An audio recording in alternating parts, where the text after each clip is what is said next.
من الشيطان الرجيم بسم الله الرحمن الرحيم قل هو الله أحد الله الصمد لم يلد ولم يولد ولم يكن له كفوا أحد صدق الله العظيم۔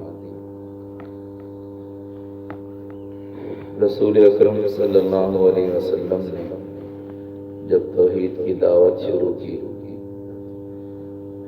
تو سارے ہی عرب کے اندر اور خاص کر مکہ کے اندر شرک پھیلا ہوا تھا۔ اپنے ہی ہاتھوں سے بت بناتے اور ان کو پوجتے تھے۔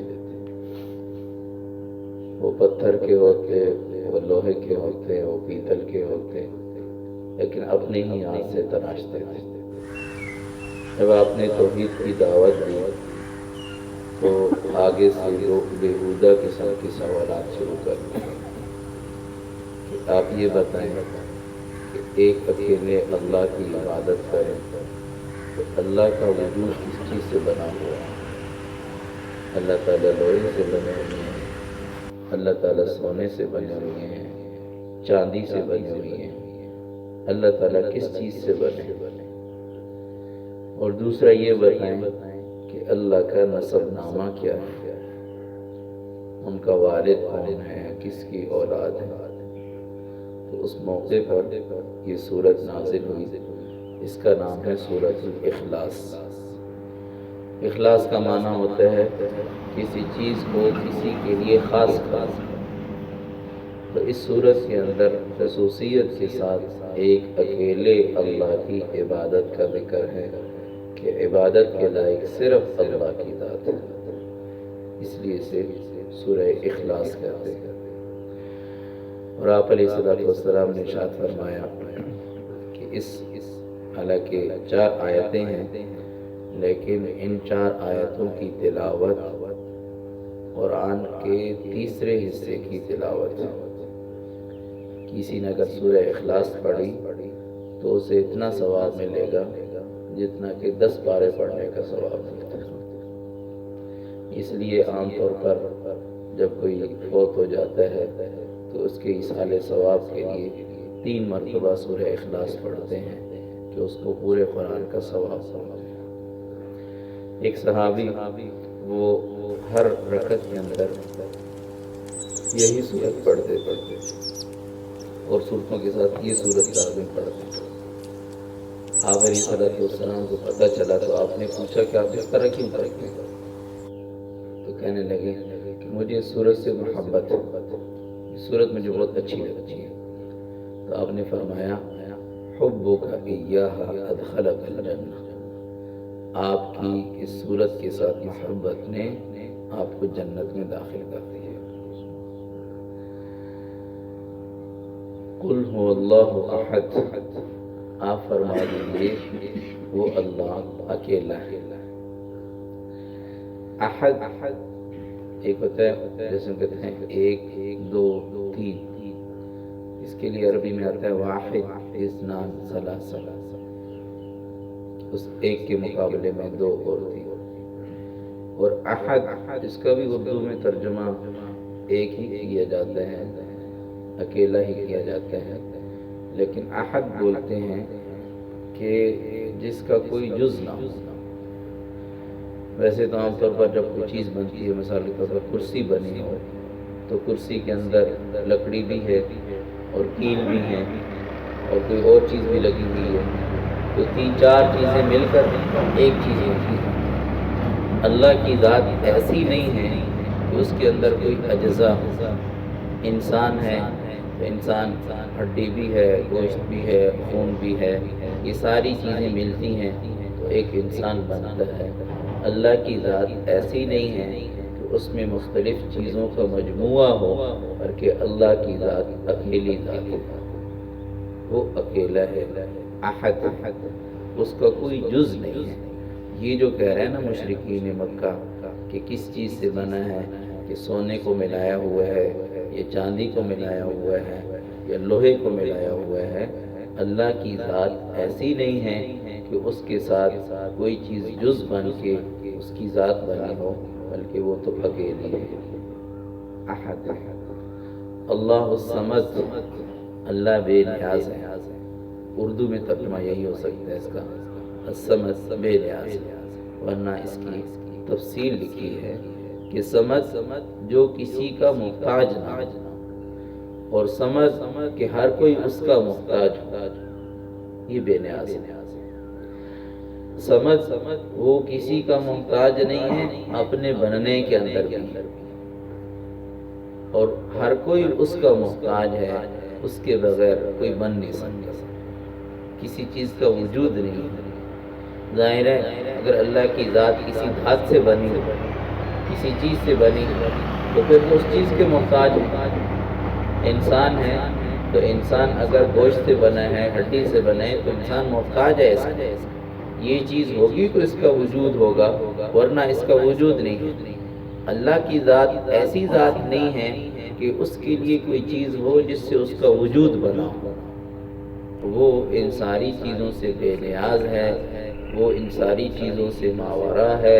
کوئی اس کے جسم ایسا جسم نہیں ہے، کوئی ایسی چیز نہیں ہے جس سے مل کر وہ اللہ کی ذات بنے۔ وہ صمد ہے، وہ بے نیاز ہے، سب اس کے محتاج ہیں، وہ کسی کا محتاج نہیں ہے۔ یہ کہتے ہیں نسب کیا ہے، تو آپ ان سے کہہ دیجئے لم یلد ولم یولد، اس کا کوئی والد نہیں ہے۔ اس لیے کہ اگر والد ہوتا تو پھر وہ پیدا ہونے میں والد کا محتاج ہوتا، تو اس کا کوئی والد نہیں ہے۔ لم یلد، اس نے کسی کو جنا نہیں ہے، اس کی کوئی اولاد نہیں ہے۔ اولاد ہوتی تو پھر لوگ کہتے کہ یہ تو اللہ کا جز ہے، پھر دو معبود ہو جائیں۔ جیسے عیسائیوں نے عیسیٰ علیہ السلام کو اللہ کا بیٹا بنایا، یہودیوں نے عزیر علیہ السلام کو اللہ کا بیٹا بنایا، تو پھر تو لوگ کہتے کہ یہ بھی معبود ہے۔ تو لم یلد، اس نے کسی کو جنا نہیں ہے، ولم یولد، نہ وہ جنا گیا، نہ اس سے کوئی جنا گیا، نہ وہ خود کسی سے جنا، نہ اس کا کوئی والد ہے، اس کو کسی نے پیدا نہیں کیا، اور لم یلد، اس سے کوئی پیدا نہیں۔ اللہ اس سے بے نیاز ہے۔ وَلَمْ يَكُنْ لَهُ كُفُوًا أَحَدٌ، کوئی اس کا ہمسر نہیں، کوئی اس کا مثل نہیں، کوئی اس کے برابر کا نہیں۔ جو منکرین توحید تھے تو مختلف تھے، کوئی اللہ کے وجود کا انکاری تھا، جیسے آج بھی جن کو داہریہ کہتے ہیں۔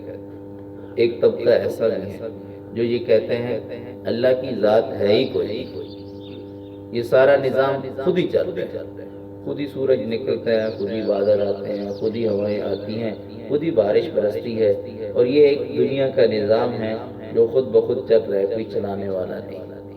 کچھ ایسے تھے، اور کچھ تھے جو مشرک تھے فی العبادت، کہ اس کی عبادت بھی شریک کرتے تھے۔ کچھ تھے جو مشرک تھے فی الاستعانہ، مدد مانگنے میں شرک کرتے تھے۔ تو ان سب کا رد کیا، قل هو اللہ احد، یہ کہتے ہیں اللہ کی ذات نہیں ہے، اس کا وجود نہیں ہے، تو آپ انہیں بتا دیں وہ اکیلا ہے، اپنی ذات میں بھی کمال کے ساتھ، اپنی صفات میں بھی کمال کے ساتھ۔ اللہ الصمد، وہ بے نیاز ہے، وہ بے نیاز ہے، سب اس کے محتاج ہیں، وہ کسی کا محتاج نہیں ہے، اور اس سے کوئی پیدا نہیں ہوا، وہ کسی سے پیدا نہیں ہوا، کوئی اس کا ہم مثل نہیں ہے، کوئی اس کے برابر کا نہیں ہے۔ اس صورت کا تقاضا یہ ہے کہ آدمی عبادت کو خالص کرے اللہ کی ذات کے ساتھ۔ اب وہ شرک نہیں ہے جو اس زمانے کا تھا کہ کوئی اپنے ہاتھ سے بت بنائے اور اس کے سامنے سجدہ کرے اور اس سے مدد مانگے اور اس کی عبادت کرے، لیکن یہ استعانت والا شرک ضرور ہر دور میں پایا گیا، اور آج بھی ہے۔ آج بھی لوگ کہتے ہیں فلاں دربار پہ جائیں اور فلاں اس جگہ بکرا ذبح کریں تو بیٹا ملتا ہے، اس مزار پہ جاؤ مرغا ذبح کرو بیماری دور ہو جاتی ہے، اس پیر پہ جاؤ اور اتنا نذرانہ پیش کرو شادی ہو جاتی ہے، فلاں جاؤ، پتہ نہیں کتنی خبریں ہیں، کتنے مزار ہیں، اور لوگوں نے کیا کیا عقیدے بنا رکھے ہیں، وہ کیا کیا عقیدے گھڑ رکھے ہیں۔ ما فوق الاسباب، اسباب کے بغیر دینے والی ذات وہ صرف اللہ کی ہے۔ اسباب کے بغیر اگر کسی سے مانگا جائے تو وہ اللہ کی ذات ہے۔ ایک انسان ہے دوسرے انسان سے مدد مانگتا ہے اسباب کی حد تک، میں بیمار ہوں آپ میری مدد کر دیں، میں فقیر ہوں آپ مجھے کچھ دے دیں، وہ اس کی ضرورت ہے کسی اور سے مانگتا ہے کسی سبب کے درجے میں، یہ شرک نہیں ہے۔ لیکن شرک کیا ہے کہ جو چیز اللہ سے مانگنی ہو، جو چیز انسان کے بس میں نہ ہو، اور جو چیز اسباب کے دائرے میں نہ ہو، وہ انسان سے مانگنا شروع کر دے۔ اولاد دینا کسی انسان کے بس کا کام نہیں ہے، یہ اللہ کا کام ہے۔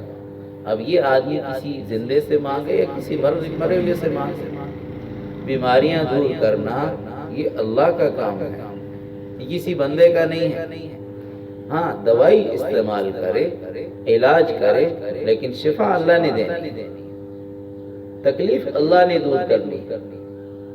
تو اللہ کی ذات پر یقین بھی ہو، اعتماد بھی ہو، اور عبادت کو بھی خالص اللہ کے لیے کیا جائے، عبادت میں کسی کو شریک نہ کیا جائے، مدد مانگنے میں کسی کو شریک نہ کیا جائے، کہ یہی اس صورت میں فرمایا گیا اور یہی اس صورت کا مطالبہ اور تقاضا ہے۔